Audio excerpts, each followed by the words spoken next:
Another episode, another artist, another story of how the music became to be. I have Fionn Crossan, the lead of Kilgour, a band that I've been very much infatuated with the last couple of days.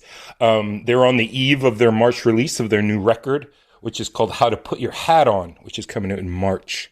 So, Fionn, thanks so much for hopping on here and adjusting to time zones and whatnot to share a little bit about you and your music. Yeah, no worries. Thank you so much for having me.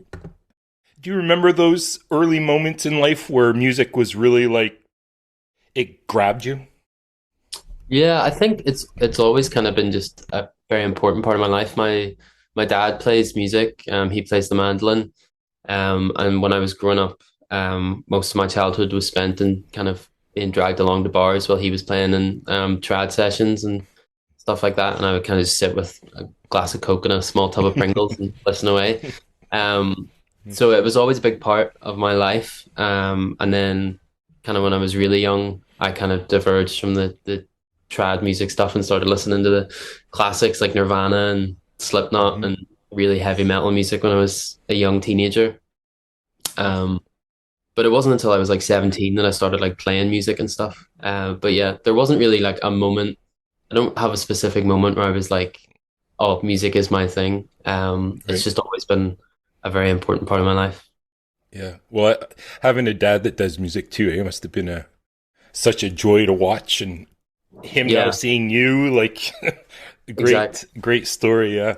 Yeah. Um, and like, what brought you to like? I imagine guitar was your first instrument. Like, what was that transition like, where you thought, okay, I want to start learning how to play an instrument, and maybe I'll pen a few songs. Like, what was that um like?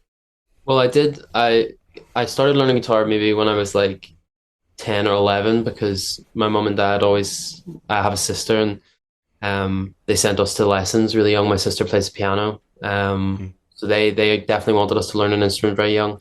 Mm-hmm. But I only did guitar lessons for like 2 years and didn't really like it and stopped going eventually and gave it up and played drums instead. So Right. uh, between the ages of like 12 to probably like 17, I was just a drummer. I just did nothing but sit upstairs playing drums really loudly and annoying my neighbors.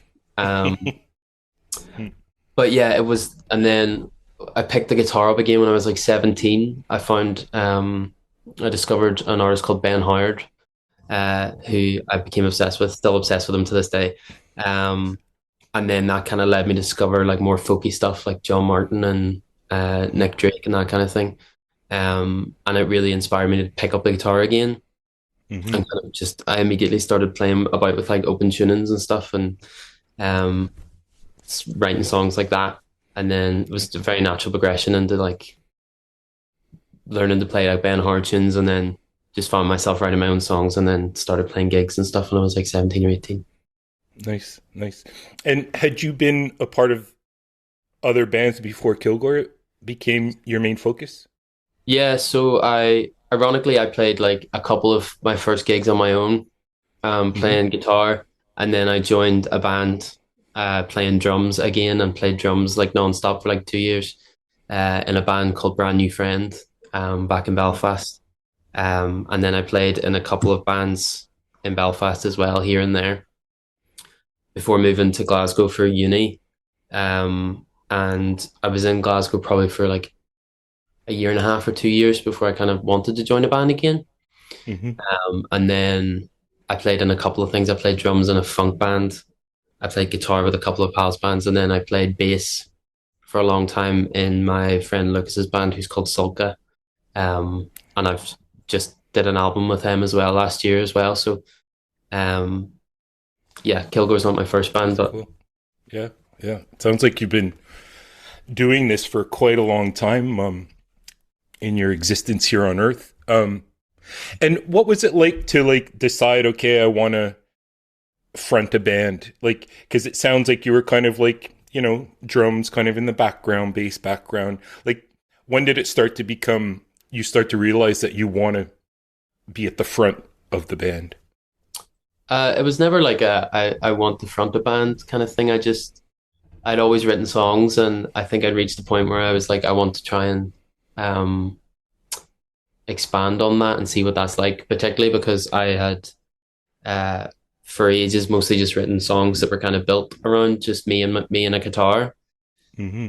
And then I started had a couple of ideas that I was like, for the first time, I was like, oh, these are songs that I think could be full band songs. And then, fortunately enough, by that stage, like I kind of knew so many people in Glasgow and was comfortable playing gigs and stuff that I was happy to do that. Hmm. Um, so it was very natural. Like there was no like one, oh, I'm gonna become the front man Right. of a band now. It's my time to shine. But I just felt excited by the songs that I was writing and felt like it was time to do that. So Cool. What's your process? How do you get a song from kind of like an idea to like saying, okay, I'm going to put this on a record? Like, how do you write a song? Like, what's your process like? it's different every time. Like with lyrics and stuff, I tend to be writing semi constantly. I just have a notes app on my phone and uh, I'll jot down little lines here and there. Sometimes a lot of the stuff I think comes from like hearing people converse. I've kind of looked back and thought that like I'll hear a conversation on the bus or something and hear someone say something that they don't realize is funny, but I think is funny or like worth observing or something, and it kind Right. of inspires a little idea. So I take note of it. Um, in terms of music, it definitely changed when I was in Glasgow and I kind of got a decent laptop in second year. And was able to like start using like GarageBand to like make demos. I'd never had the ability to like think out and be like, oh well, this song could have drums. Let's just make the drums here now. Right. And I love that. I found that like really like freeing to just be able to make up a whole song on the spot rather Yeah. than just being stuck with a guitar.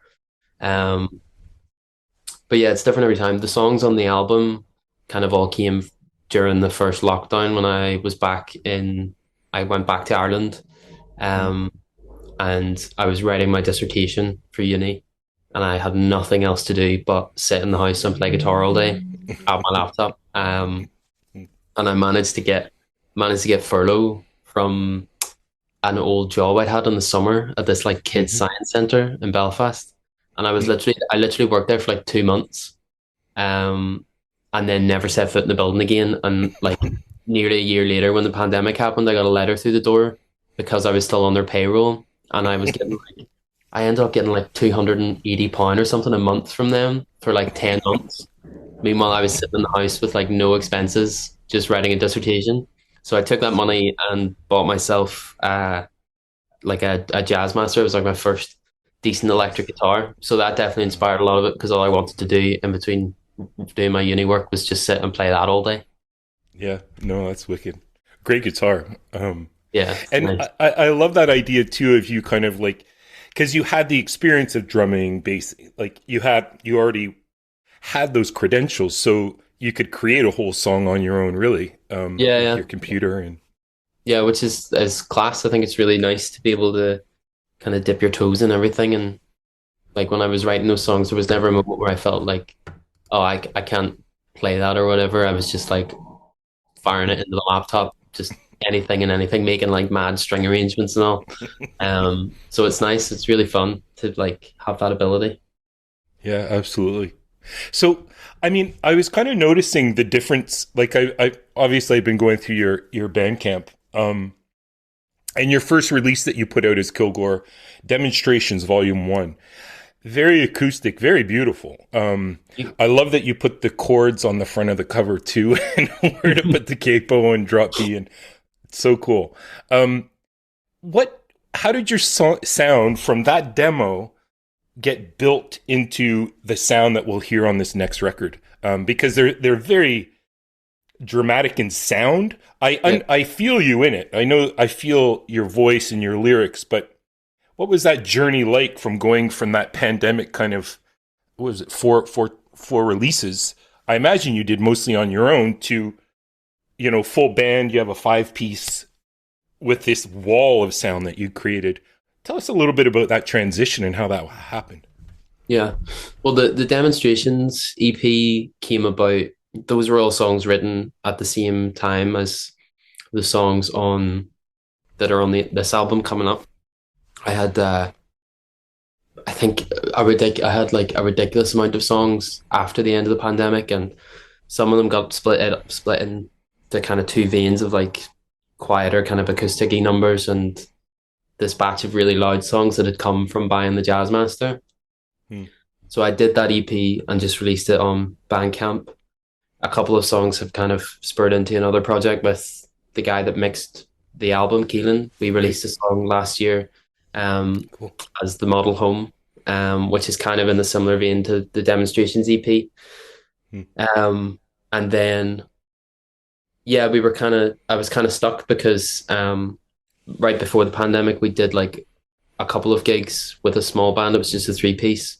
And then we couldn't do gigs for ages. So then once we could start doing gigs again, me and Ewan, who's our bass player, who's been in the band since it's been a full band thing, kind of just started looking for other people and recording these songs with the intention of being like, this album is going to be a loud wall of sound, different approach thing. It was very conscious. Like there wasn't a moment where I was like, oh, I need to turn any like quiet songs into super loud ones. I had this strong batch of loud rocky songs that I'd never really written like that before.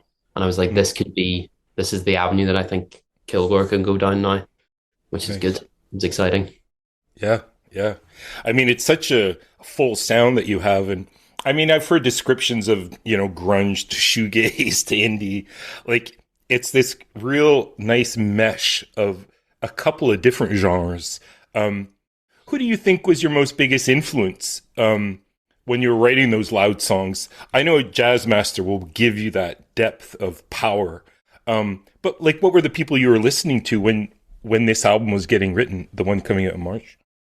I was listening to a lot of My Bloody Valentine, of course. Nice. If you buy a Jazzmaster, you have to listen to My Bloody Valentine on repeat.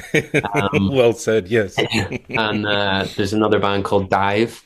They have an album called Deceiver, which I definitely took a lot of inspiration from. Particularly, there's a song in the album called Feel the Weight, which is very much kind of started out. I was like, I'm going to write a song like Dive on that album. Fontaines DC were another band. I think their second album had just come out at that time, and I was obsessed with it. And then still a lot of Ben Howard and John Martin and classic stuff, which I think has still kind of seeped in. Kind of consistently always listen to a lot of like folk music and John Martin and John Prine in particular. Me and my dad during the lockdown were listening to a lot of John Prine. Cool. What does your dad think of the louder compared to the softer? Like, have you guys discussed this at the kitchen table or what's his impression of it? He loves it. It's funny. Like, I've played in so many bands over the years and never really been it's never been like my band. It's been playing someone else's songs or something. And I've always tried to get like my parents down to gigs, and they've always been very supportive, but they've never been that interested. And then since I've moved to Glasgow, and started Kilgour and it started coming up, they're really loving it, which is great. They're coming over for the album launch in a couple of weeks. My dad's coming up to play a tune with us, so he's buzzing. He's buzzing. That's so cool. And what can people anticipate about the show? Like, what do you got planned for the audience that's going to be there? I'm super jealous. I won't be, but I mean, what does a Kilgour show look and feel like? Like, what do you guys? How is it? What's that? It's a good mixture of like nervous energy, I would say. Terrible stage chat from me. But yeah, I think the band is at the kind of tightest that it's ever been. I've never been kind of so happy with the lineup that we've got now. And for the launch show, we've got a couple of extra people coming up, like my dad, as I said, and our pals Craig and Owen.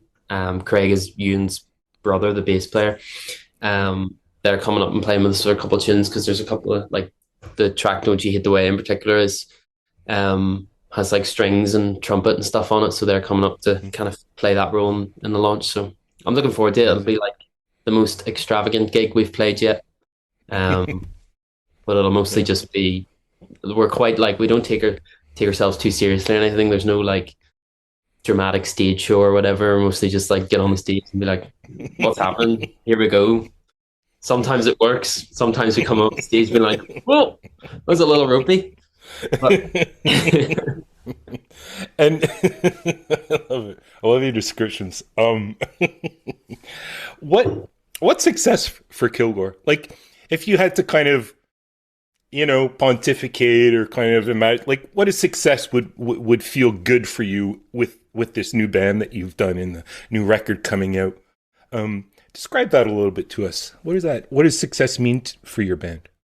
um, I think I've never been. I've always wanted to play in bands, and I love the idea of being a professional musician that tours around the world. Mm.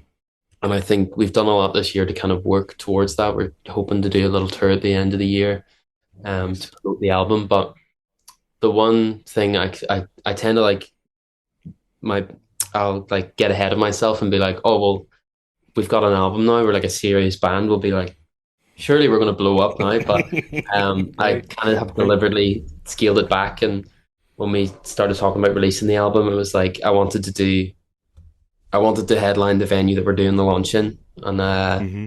I wanted to get an album out in vinyl. Like so, those are massive dreams for me. Like to be doing what we're doing. It's just very exciting, and as well as that, it's mostly just like about having fun with friends. I think like I've Hmm. had scenarios before where bands get very stressful and people become nasty when money gets involved, and it's just not worth it. Um, Right, right. as long as you're like having fun, everyone's enjoying it.